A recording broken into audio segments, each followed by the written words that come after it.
this is Chris with the Dallas Theological Seminary Media Center.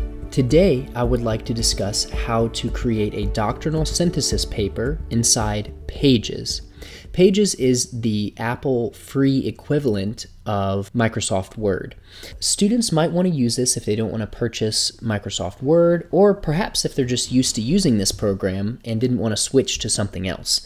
So let me show you what I'm going to help you create today.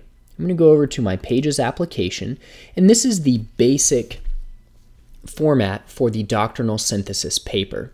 So before we begin, I want to let you know your syllabus will detail the particulars of this assignment. I'm just helping you to create this assignment from the technical side. So how do you use the actual software to create the assignment? Generally, your professor will provide you with an example document that might look something like this: doctrinal statement, structure instructions, or something of this nature. Professors have a little bit of freedom in how they want you to construct this, and so it might look slightly different, but in general, the department is going to have the same assignment with minor tweaks. So you're going to have a brief statement that's 150 to 200 words, detailed exposition, 500 to 750 words, practical implications that are about the same length, and then explanatory notes. And so that's going to look something like this here. And your detailed exposition section should use Arabic numerals instead of Roman numerals, and that should show up at the end of that section. So in other words, your endnotes should appear at the end of this section. So in my particular example here, I have a little bit of extra space that I don't want to have. So I'm going to go ahead and remove that and put the document endnotes here. So this is what we're going to create right here. Let me go ahead and start you out from the beginning. So open up a new document inside of Pages, and it's going to look something like this. I'm going to go ahead and collapse the formatting pane here, and so we're going to start out fresh. So to begin with, let's title this. Let's say we're doing just doctrinal synthesis paper.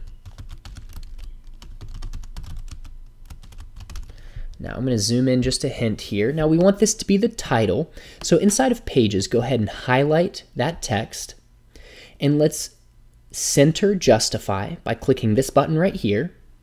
Everything in this document needs to be Times New Roman.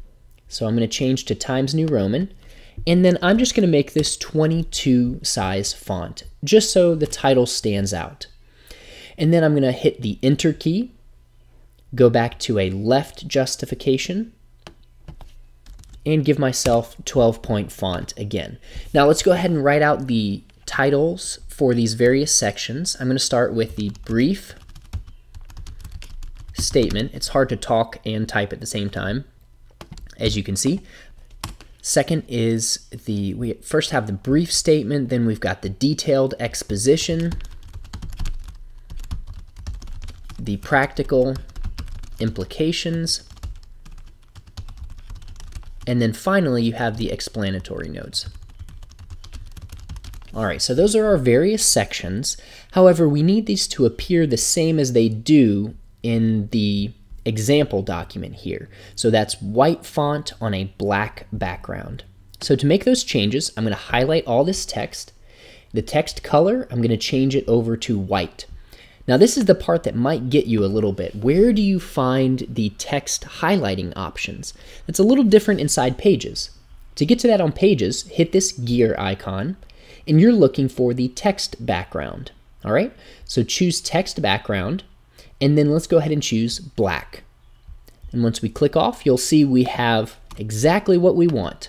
I'm going to insert a space after each of these sections by clicking to the side of it and hitting Enter.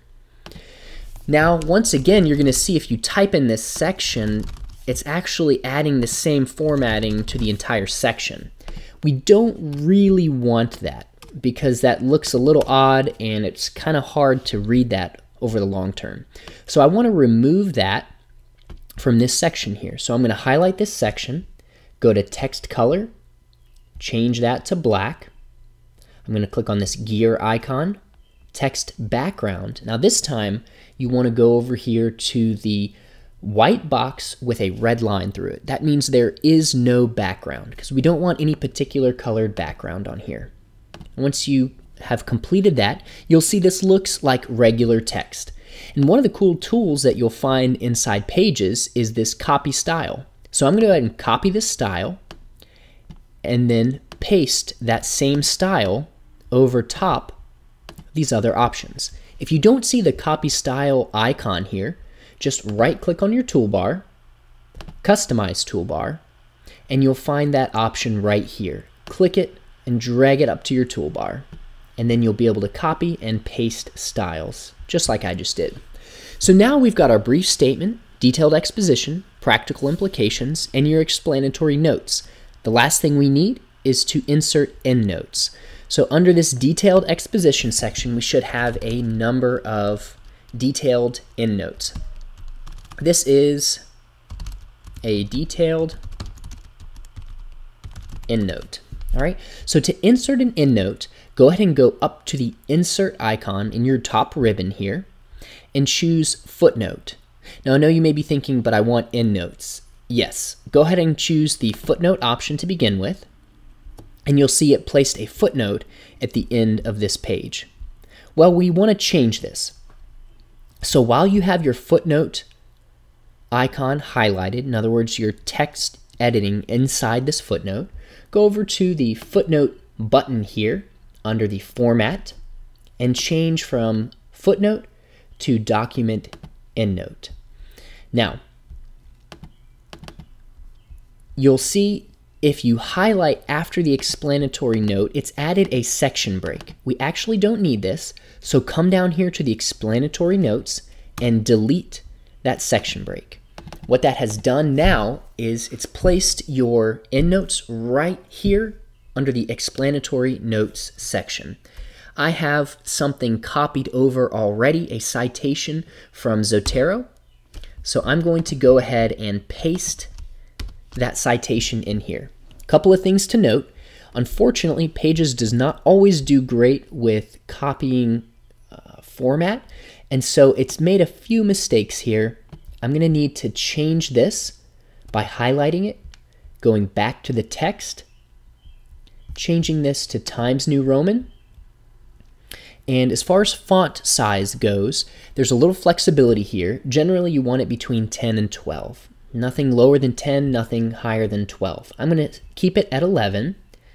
And then to keep with correct Arabian formatting, I'm going to ensure that the title is in italics. So I'm going to highlight that and click the italic button here. Either that or I can hold the Command I key.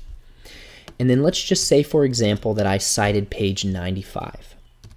So then we have our detailed endnote. Now I'm going to create a second endnote. This is a second endnote. And I'm going to go ahead and click the Insert key, Document Endnote.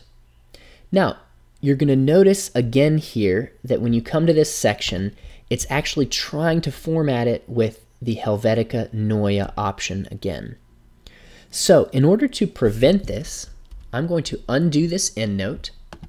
I'm going to go into my footnote section, highlight the entire thing by holding Command A. Then I'm going to change to Times New Roman. Once I do this, that will save us a lot of time in the future, and every time we insert an endnote, it's going to insert in Times New Roman. That way we don't have to change the font every time. So again, before you insert your second endnote, to ensure that this happens, double-click inside your endnote, hold Command A to highlight everything, and ensure that everything is in Times New Roman style. Then every time we enter a subsequent endnote, it's going to copy that Times New Roman style, and we won't have to redo that. You still will occasionally have to highlight the title to ensure Turabian formatting is maintained. So there you go. That is how to create a doctrinal synthesis paper inside of Pages. Two final notes. Number one, you do not need a title page for this particular assignment for ST 101 to 106. And number two, you do not need a bibliography. So you don't have to worry about inserting that at the end of this assignment. So that's how to create a doctrinal synthesis paper using pages. Thank you.